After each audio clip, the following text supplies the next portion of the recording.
किसी भी दल, किसी भी राजनेता के विरोध में नहीं है। लेकिन हमारा मानना है कि आज तक जितनी भी सरकारें आई हैं उसने बिहार को खंडहर बना दिया है। ये पूरा बिहार मजदूरों का कारखाना बना हुआ है। इसलिए अब कोई भी दल और कोई भी सरकार बिहार का भला नहीं कर सकती, तो अब नहीं भला कर सकती। ये बिहार में जो जातिवादी नेता हैं वो अपनी जातियों की भलाई नहीं करते, अपनी जातियों का भरपूर शोषण करते हैं। चाहे अधिकारी हों, चाहे नेता हों, चाहे अपराधी हों, अपनी जाति के नाम पर लोग उनको सिरमौर बना के रखते हैं, लेकिन अपनी जातियों का ही वो शोषण करते हैं।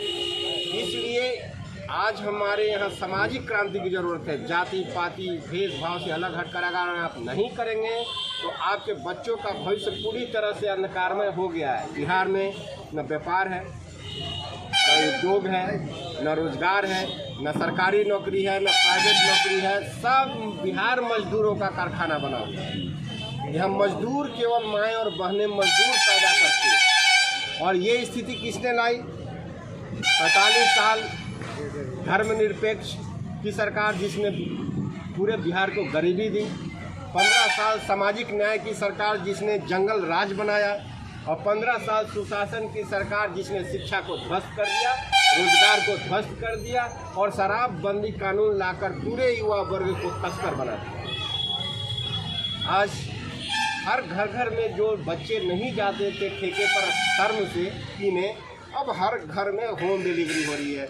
सरकारें जनता के लिए कोई कल्याणकारी कार्य नहीं करती, वो केवल चुनाव जीतने के लिए करती है। जितने भी कार्य शुरू किए हैं सरकार ने, शराबबंदी कानून से लेकर कोई भी जो यहाँ कल्याणकारी कार्य शुरू होते हैं, वो सब शुरू होते हैं चुनाव जीतने के लिए। आरक्षण सरकार की बहुत बड़ी नीति है। आरक्षण से बड़ा धोखा तो जनता के साथ कुछ हो ही नहीं सकता।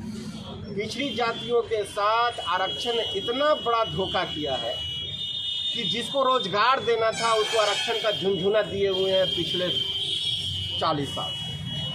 अब पहले तो अग्री जातियां और पिछड़ी जातियां में थोड़ा बहुत अंतर थे, अब समाजवाद हो गया है। अब पिछड़ी जातियां तो पीछे थी, अब अग्री जातियां भी पिछड़ी जातियां हो गई। अब पूरी तरह से समाजवाद हो गया है, क्योंकि यहाँ तो किसी को रोजगार नहीं है, किसी को व्यापार।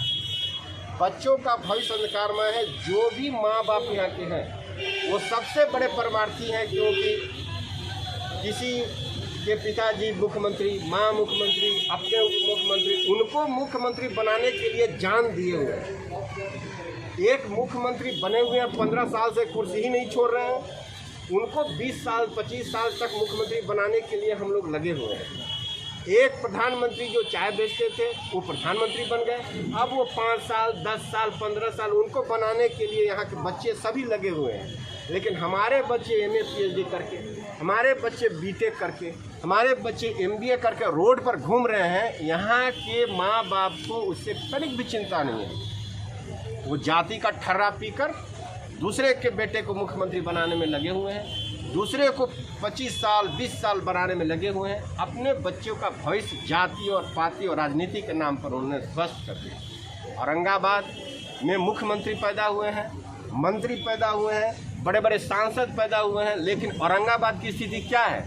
औरंगाबाद भूखमरी से जूझ रहा है। यहाँ के सारे बच्चों को कोई रोजगार नहीं मिल रहा है, व्यापार ध्वस्त है, शिक्षा ध्वस्त है। जो जिसके पास थोड़ा बहुत पैसा है वो लेकर दिल्ली भेजे तो पढ़ लिया, नहीं तो यहाँ तो बस मजदूरी पैदा हो।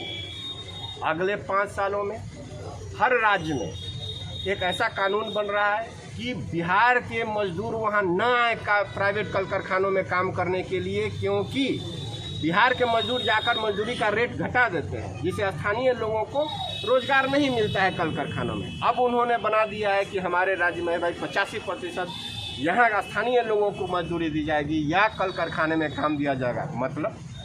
मतलब कि बिहार को अगले 5 साल में बाहर के किसी राज्य में मजदूरी भी नहीं मिलेगी।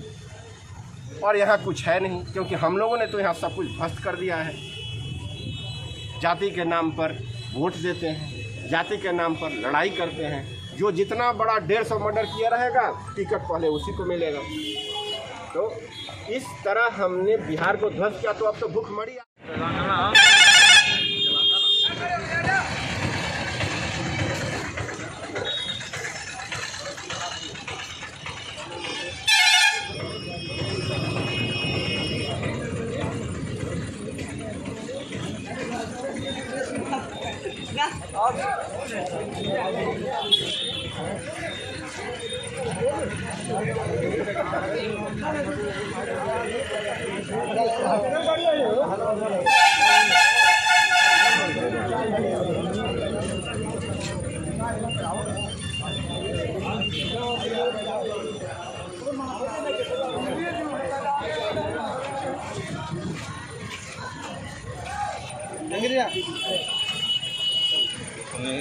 हर विकास, हर गांव में एक ग्राम समिति जरूर बनाना है, 10 सदस्यीय 20 सदस्यीय बनाना है, और वो गांव के हर कार्य को, सरकारी कार्य को निगरानी करेगी और उसको देखेगी कि काम सुचारू रूप से हो रहा है, नहीं हो रहा है, या और भी जो विकास की योजनाएं हैं वो सही ढंग से